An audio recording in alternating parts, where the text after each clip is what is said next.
All right, we're back here. WLTH 1370 AM. That's 92.7 in the FM dial. And it's time for our new segment, The Rich and the Shameless.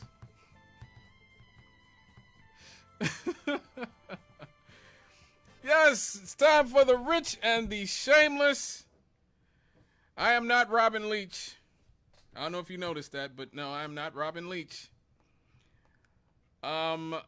We have, at least very quickly, yesterday we had a brand new richest man in the world.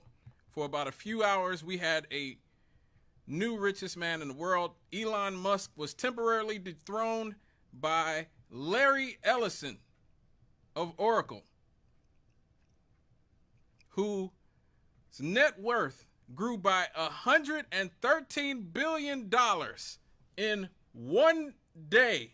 Money, money, money. Yes, $113 billion in one day. So I thought it was time to look at exactly how Larry Ellison got to where he is and who he is, and it might help illuminate why I have such an issue with the concentrated wealth of people like Elon Musk and Larry Ellison. Larry Ellison is famous for founding Oracle in 1977 with Bob Miner and Ed Oates.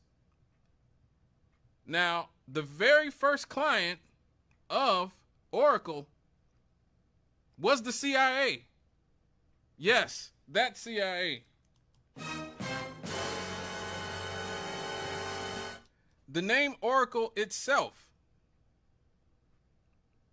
was inspired by a CIA project called Oracle that Ellison worked for while working at Ampex, which was a technology firm with government contracts. So if you notice, all of these billionaires like Elon Musk, like Larry Ellison, they get rich off government contracts.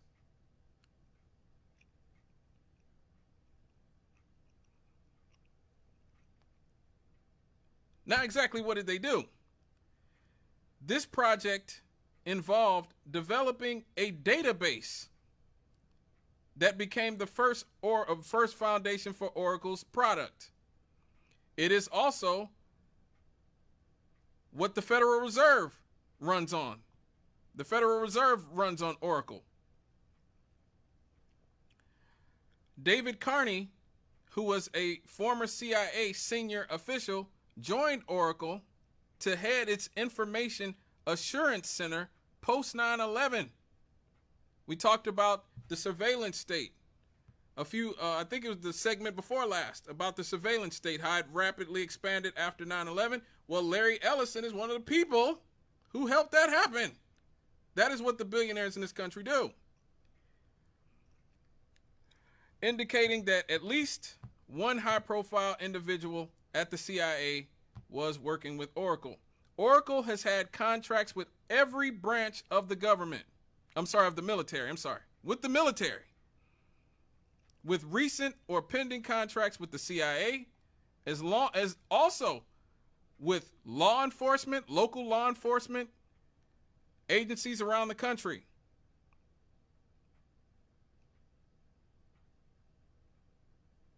So also, he was invested in the mRNA vaccines that they tried to force all of us to take. I know a lot of you took it. I did not. I documented very much on this show while it was happening, while the COVID pandemic was happening, that I was not going to take the vaccine, and I didn't. And magically, I'm one of the few people I know never caught COVID. I got into it with a lot of y'all who thought I'd be dead by now. How's that working out? Huh? Gonna have to do like a soft shoe for y'all right here. Here you go.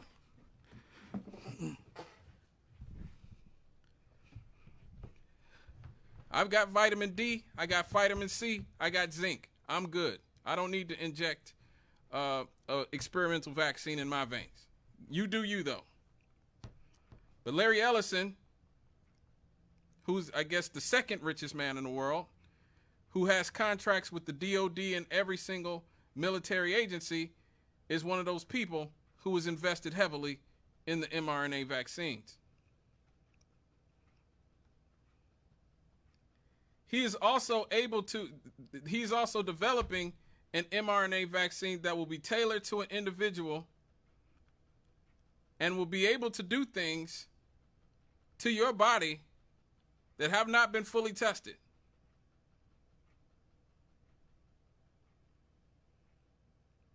So again, this is who these people are.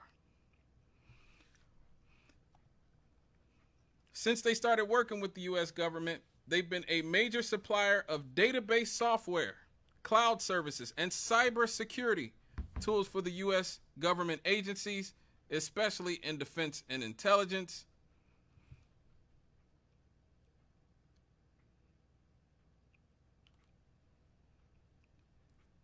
With the Pentagon, Oracle has repeatedly bid for and won contracts to supply cloud services, database infrastructure, and software to the Department of Defense. Other intelligence agencies, Oracle software is widely used by the NSA, which is who got caught spying on all of us. Remember, James Clapper got on TV and lied and said that the NSA wasn't spying on all of us, and Edward Snowden exposed that he was indeed lying, that they do spy on all of us. Well, the FBI and also other federal agencies that need secure data management. Oracle has marketed itself as a critical provider of national security infrastructure, competing with Amazon, Microsoft, and Google for all of these government projects. Oracle also fought aggressively for the Pentagon's JEDI cloud contract. JEDI stands for Joint Enterprise Defense Infrastructure, which is a $10 billion project initially awarded to Microsoft.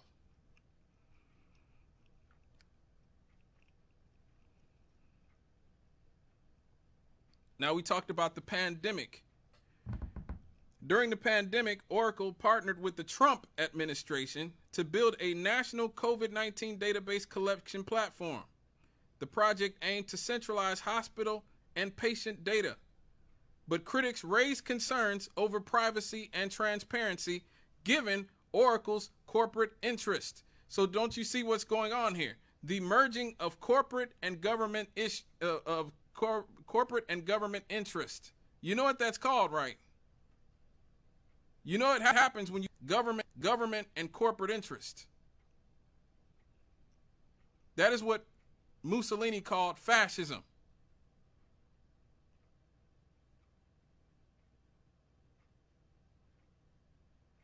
So you have this man here who's worth now close to $400 billion,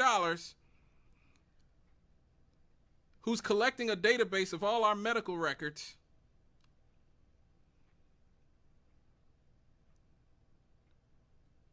And who knows what the hell he's going to do with it? Who's going to hold him accountable? That's the word of the day, apparently. Accountability. Where does the accountability come from with somebody who's that wealthy, that powerful, has that many government contracts with all 5 branches of the military, and also has access to all of your medical records? Where's the accountability? Now, Larry Ellison's a very smart guy. He's cultivated relationships with many of America's leaders. He hosted fundraisers for Donald Trump and later for Republican candidates, but he's also worked with other Democrats and other world leaders as well. He's offered Oracle's tech directly to the government for projects like healthcare databases and national security systems. His political, now listen to this, his political and donations and connections have sometimes been tied to Oracle's bids for lucrative government contracts. So he uses his political donations and contracts and connections, to gain government contracts that make him richer and make you less free as a society. The Washington Post reported that Oracle billionaire Larry Ellison joined several of Donald Trump's allies in November 2020 in a call in which they brainstormed ways to overthrow American democracy and install Donald Trump as dictator. Are you paying attention? In 2020, when Trump lost, Larry Ellison and his friends were brainstorming just like they did against FDR in the 1930s. They tried to get George W. Bush's grandfather, Prescott Bush, and his friends tried to overthrow FDR. But the guy they wanted to do it, Smedley Butler, would not go for it. And so that's why that plot was broken up. Today, Oracle is one of the top federal IT contractors in the U.S., competing with Microsoft, Amazon, Google, IBM, and Palantir. Their cloud services power sensitive government operations from military logistics to federal health systems. And so Ellison's personal fortune and influence give him unusual direct access to policymakers compared to most tech executives, which again is why I always say that when you have people as wealthy and powerful in this country as people like Larry Ellison is, and people like Larry Ellison and Elon Musk are, should I say, it is a direct threat to the republic. It is a direct threat to the republic. I've actually talked about the studies here that show that America is not a democracy. It's not a constitutional republic. It is a oligarchy and a plutocracy. An oligarchy, the rule of the very few. Rule of the very few. Plutocracy, the rule of the very rich. Who signed up to live in that? Certainly not me. Now, maybe his baby and his coup de grace is Stargate, the Stargate project, in which Donald Trump has given them over $500 billion to build an AI infrastructure. They are planning to build many data centers, developing the physical infrastructure, the data centers, the power, the land construction, and the virtual compute infrastructure to support AI, including advanced models.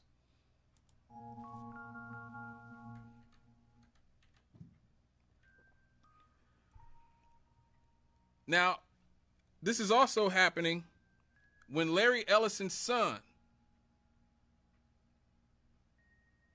has bought Paramount, which is one of our major media companies, one of our few major media companies, and CBS from Sherry Redstone, who is the daughter of former CBS head, Viacom head, Sumner Redstone. And what is their number one cause? Israel.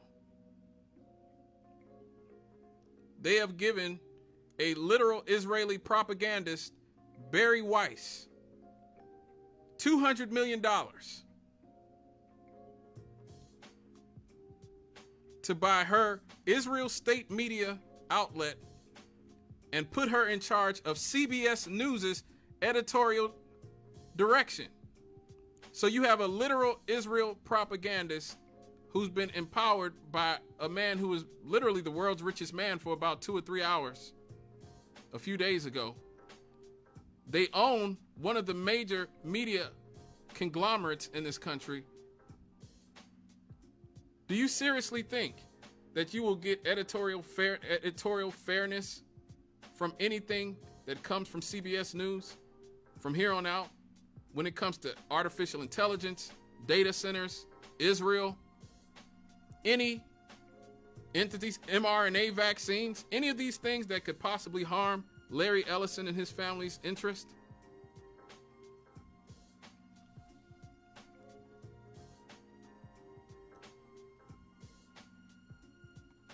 Do you see why now I'm not just hating on rich people? I'm not just hating on the billionaire class or just hating on the elites.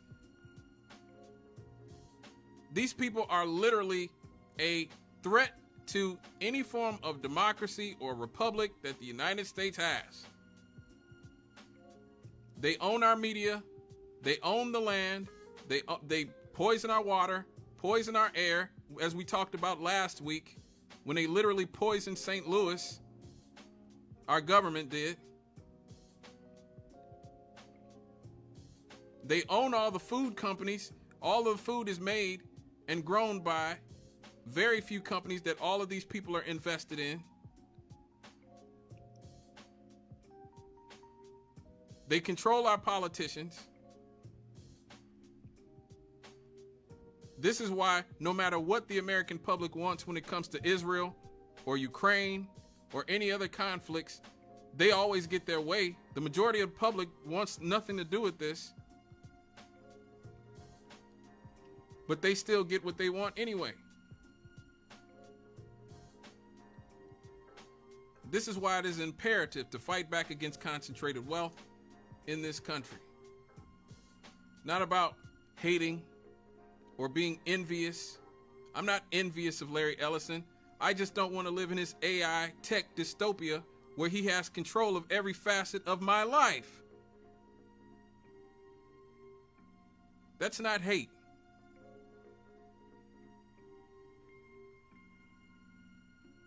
That's not artificial intelligence. That's just intelligence.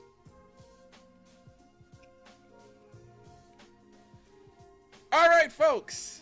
Now that I got that off my chest, I got to get out of here before Marion Williams comes through with the 2x4 and kicks me out personally. So chop it up with me on Twitter, @TheChemistLives. The Chemist is spelled with a K, as I am a product of the Gary Community School System. We can talk about politics, music, sports. You can tell me how terrible I am at this. Plenty of you have chosen to do that. You can watch clips from this show on my YouTube page, Scott Cannon Radio. And you can listen to me right here every Friday. Hopefully if Larry Ellison doesn't find out about it. 6 to 8 p.m. Central Standard Time. So for station owner, Marion Williams, station manager, Natalie Ammons, I'm Scott Cannon. This was Issues and Answers on WLTH 1370M. God bless the working class. God bless organized labor. And as the good Rev always said, God bless you. I'm out, humans. Hopefully I'll see you next Friday.